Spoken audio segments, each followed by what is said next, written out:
Hello again, BGFH back here for the final level of Doom Shareware, the Doom Shareware episode, and I'm gonna save here real quick.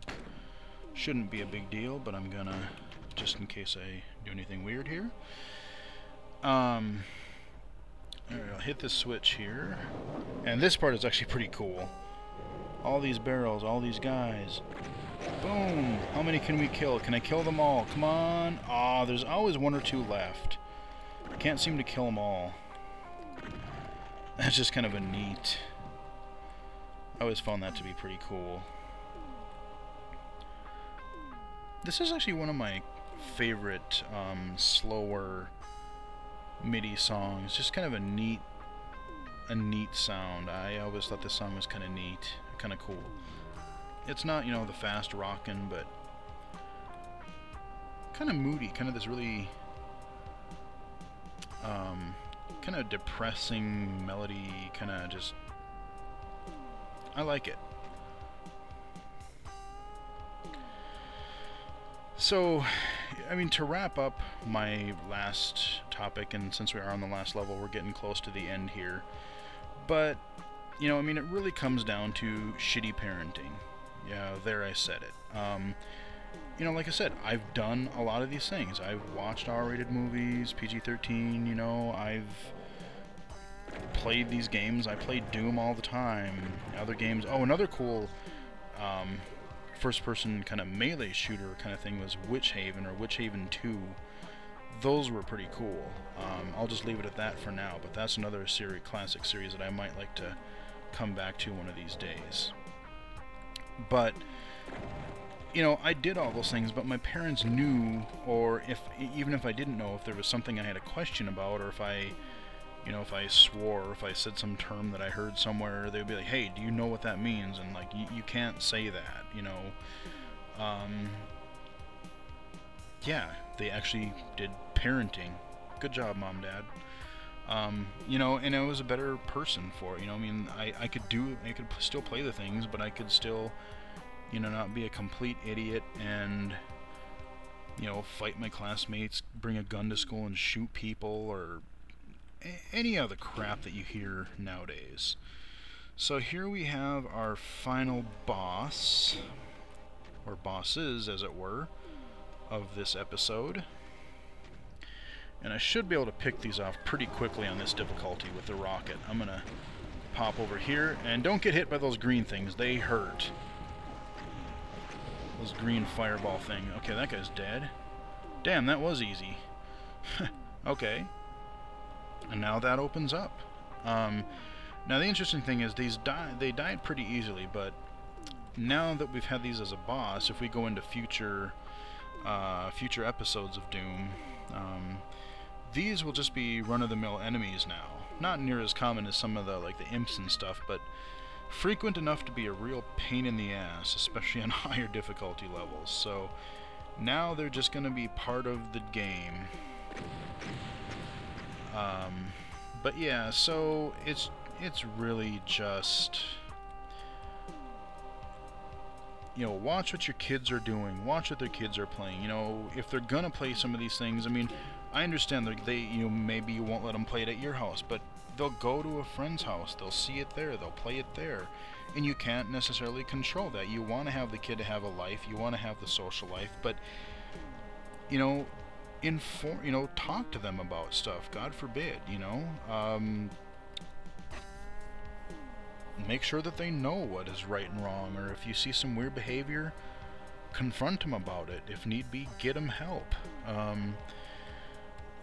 It's not the game's fault. It's like I said, Elvis was the devil in the 60s, then, oh, rock music, then it was Ozzy, and then it was violent TV shows, and there's our portal to the end of the level.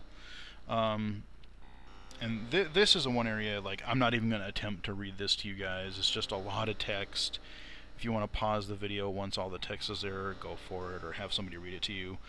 I myself even kind of find it a little hard to read. The text is, you know, still pretty clear, but the contrast is a little terrible, and I really wouldn't enjoy reading it either. So I would imagine that most visually impaired players probably would have a bit of difficulty reading this end text.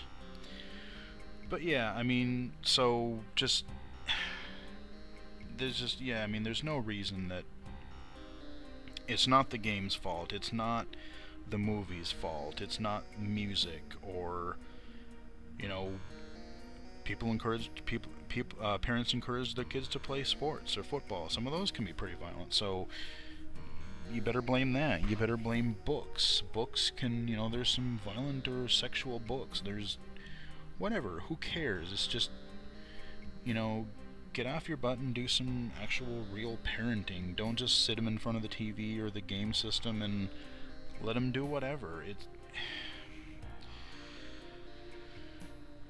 You know, it's not just a babysitter. You really have to know what, you know, kind of what they're doing, or at least, if not, if you don't know everything that they're doing, just know that they have the mental capacity to handle it. So I'll get off my soapbox. I mean, you've heard that probably conversation elsewhere a bunch of times, but I think it's really important because I love games. I love video games. I love PC games, and yeah, I love to play a lot of these first-person shooters and action games, and some of them, you know, by some standards, people would say are pretty violent. But I'm not a violent person. I'm okay.